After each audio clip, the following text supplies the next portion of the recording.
Bienvenue pour cette séquence des paroles de la vie éternelle avec Marc Joseph. Aujourd'hui, nous sommes le 24 novembre 2023. 24 novembre 2023, tu vas m'entendre encore te redire que c'est encore un jour de grâce et de bénédiction pour toi parce que Jésus-Christ est présent dans ta vie. La présence de Jésus-Christ, c'est la présence de la grâce. C'est lui qui dit: viens à moi, toi qui es fatigué et chargé, et te donnerai du repos. C'est lui qui dit: si tu crois en moi, tu as la vie éternelle. C'est lui qui dit qu'il a pour mission de pardonner les péchés des hommes. C'est lui qui dit qu'il donne sa vie, qu'il est le bon berger. Au lieu de détruire les brebis, de tuer les brebis, il donne sa vie pour les brebis. Alors, confie ta vie à Jésus-Christ et abandonne la panique. Détruis la peur de ta vie. Détruis toute forme de déprime en utilisant seulement la présence de Jésus-Christ dans ta vie. Fais de Jésus-Christ ton espérance. Fais de Jésus-Christ ta paix, ta joie. Fais de Jésus-Christ ton ami. Fais de Jésus-Christ ton sauveur, ton maître. Et tu vivras autrement. Car Jésus-Christ dit même, si tu crois en lui, tu peux demander au Père ce dont tu as besoin. Il dit, si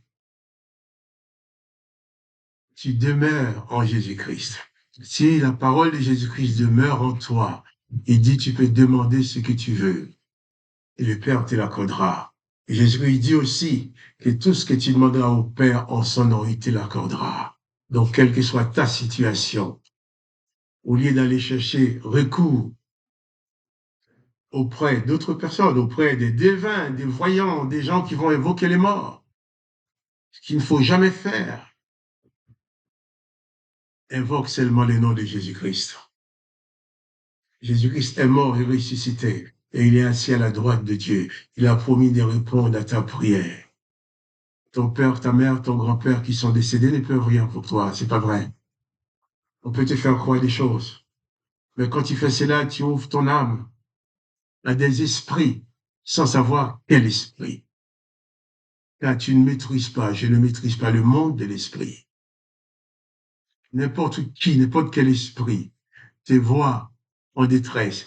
Tu ouvres ton âme, tu ouvres ton cœur, n'importe quel esprit peut venir te dire que c'est lui ta mère ou c'est lui ton père. Peut même utiliser la voix de tes parents pour te parler. Tu vas dire, oui, ça c'est la voix de maman, c'est la voix de papa. Plutôt c'est mauvais esprit qui est là pour venir habiter ta vie, pour venir là te posséder, pour utiliser ton corps, car ces esprits ont besoin de s'incorporer. Mais Jésus-Christ a dit d'adresser ta prière au Père. Il n'a jamais dit d'adresser ses prières aux défunts ou de chercher à savoir ce que les défunts vont nous dire. Tu veux une parole de bénédiction, une parole d'encouragement, va dans l'évangile de Jésus-Christ et laisse l'esprit de Jésus-Christ parler dans ton cœur. Là, tu seras sûr de savoir quel esprit tu parles. Jésus vient, il donne sa vie, il est mort, il est ressuscité, il est assis à la droite de Dieu. Il y a un proverbe qui dit, mieux vaut adresser à Dieu qu'à ses saints. Jésus-Christ n'a jamais donné l'ordre d'adresser des prières aux saints, aux hommes, à Marie ou à autres. La seule fois que Marie a voulu intercéder auprès de Jésus en faveur des personnes qui manquaient de vin aux noces de Cana, c'est la seule fois aussi que Jésus a parlé durement à sa mère. Il ne l'a pas appelée maman, mais il a dit, femme, qu'y a-t-il entre moi et toi? Il n'a pas honoré sa mère, il l'a pas dit durement, parce que Marie a voulu prendre une place qui n'était pas la sienne. Parce que aucun homme, aucune femme ne doit se positionner comme intermédiaire entre Dieu et les hommes. Le seul intermédiaire que nous avons, que Dieu nous a donné, c'est Jésus-Christ. Donc, veille à ne pas tomber dans ces genres de pièges, parce qu'après, tu vas le payer très cher, sans savoir quand et comment. Voilà. Je vais revenir sur les textes.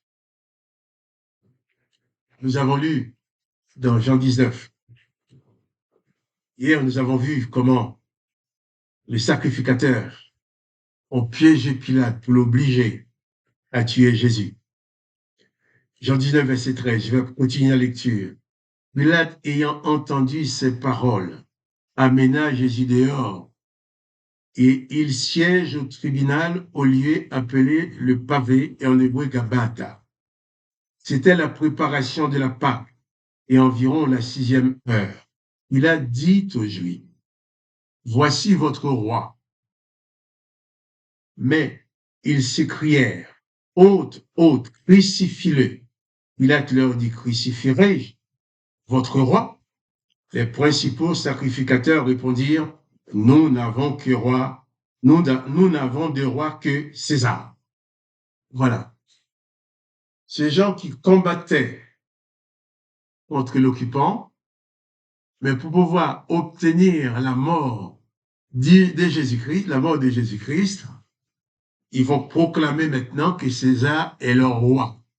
Nous n'avons de roi que César. Vous savez, lorsque les mauvais esprits sont là pour faire du mal, ils sont capables de transformer n'importe quel homme en n'importe quoi. Ces sacrificateurs qui se disent justes, qui se disent saints, qui veulent rester purs pour pouvoir célébrer la Pâque de l'Éternel. Mais disons, quelle pureté! Une pureté des mensonges, des pièges. Une pureté qui proclame qu'ils n'ont qu'un seul roi, que César. Une pureté, cette pureté-là, qu'elle a dit drôle de pureté. Ils veulent rester saints pour manger leur Pâque. Alors, dans leur tête, même s'ils obligent à Pilate de faire le sale travail, le sale boulot, à leur place, en tuant Jésus, au moins c'est pas eux qui l'ont fait, c'est Pilate. Ils ont obligé Pilate à le faire, mais eux, ils se gardent les mains propres. Les mains propres, mais l'âme n'est pas propre. C'est pourquoi Jésus a dit qu'il commet un plus grand péché. D'ailleurs, un péché que Jésus va pardonner dans son amour. Alors, Pilate fait tout pour libérer Jésus. Mais les religieux, les sacrificateurs, se criaient, crucifie-le. Pilate leur dit, est-ce que je vais crucifier le roi des Juifs? À eux de dire, non, nous n'avons de roi que César. Nous ne voulons pas de Jésus, nous voulons César comme roi. Ça me fait penser à cette parole de Jésus qui a dit dans une certaine circonstance, rendez à Dieu ce qui est à Dieu, à César ce qui est à César. Et ces hommes-là n'étaient pas à Dieu, ils étaient à César. Les serviteurs de l'Éternel, pourvu qu'ils obtiennent la mort de Jésus, ils étaient prêts à tout faire. Quoi? Parce que la présence de Jésus gêne. La présence de Jésus gêne. La présence de Jésus, la présence de Jésus, les gêne, les embête. C'est Jésus qui dénonce leur mauvais comportement. C'est Jésus qui annonce la bonne nouvelle. C'est Jésus qui annonce le pardon, qui annonce la grâce. C'est Jésus qui chasse les démons. C'est Jésus qui guérit les aveugles et les boiteux. Et tout ce qu'ils pouvaient dire, ah non, c'est pas le prince, c'est avec le prince des démons qui chasse les démons. C'est pas possible. Parce que pour eux, effectivement, avant la venue de Jésus, aucun homme sur la terre n'avait le pouvoir de chasser les démons, parce que pour eux, ils savaient bien que c'est l'Éternel qui envoyait les démons sur les hommes. Dans l'Ancien Testament. Et quelques passages qui parlent de démons, c'est l'Éternel qui les envoie sur les hommes. Donc pour eux, libérer quelqu'un des démons, c'est aller à l'encontre de ce que fait l'Éternel. Donc il dit, c'est le prince des démons. Mais Jésus ne les a pas détestés pour autant. Jésus ne les a pas haïs. Jésus ne les a pas combattus. Jésus leur a dit la vérité, certes, mais ils savaient bien, même après avoir déclaré qu'ils ont commis un grand péché, Jésus-Christ savait bien que sur la croix, il allait proclamer la grâce, le pardon. C'est pour te dire, quelle que soit la faute que tu aies pu commettre, peut-être tu as commis des fautes pour lesquelles les hommes n'accepteront jamais de te pardonner. Telle ou telle personne n'acceptera jamais de te pardonner. Mais Jésus-Christ t'accorde le pardon. Viens à lui. Tu ne peux pas être trop mauvais pour recevoir la grâce de Jésus-Christ. La grâce est gratuite. Dans la grâce de Jésus-Christ, il n'y a aucune notion de mérite. C'est pour ça l'apôtre Paul, qui était avant un persécuteur des chrétiens, quand cet homme a compris Jésus-Christ, il a dit aux Galates, c'est par la grâce que vous êtes sauvés, par le moyen de la foi. Cela ne vient pas de vous-même, c'est le don de Dieu. Il va ajouter, ce n'est même pas par les œuvres, pas des mitzvot, pas des bonnes actions que tu es sauvé, mais par grâce. Ce n'est pas par les œuvres, afin que personne ne se glorifie. Personne ne peut se glorifier d'avoir mérité la grâce de Dieu le Père plus que l'autre. Jésus-Christ veut te faire grâce. Jésus-Christ veut te libérer de ta déprime, de ton découragement, de tous ces malheurs qui tombent sur toi. Jésus-Christ veut apporter la paix et la joie dans ta vie, dans ton âme. Alors, ouvre ton cœur à Jésus-Christ. Reconnais Jésus-Christ comme le sauveur suprême de ta vie. Reconnais en lui ton maître et ton libérateur. Et tu verras, il transformera les choses. Même au milieu du désert, tu auras le rafraîchissement de Jésus-Christ dans le cœur. Même au milieu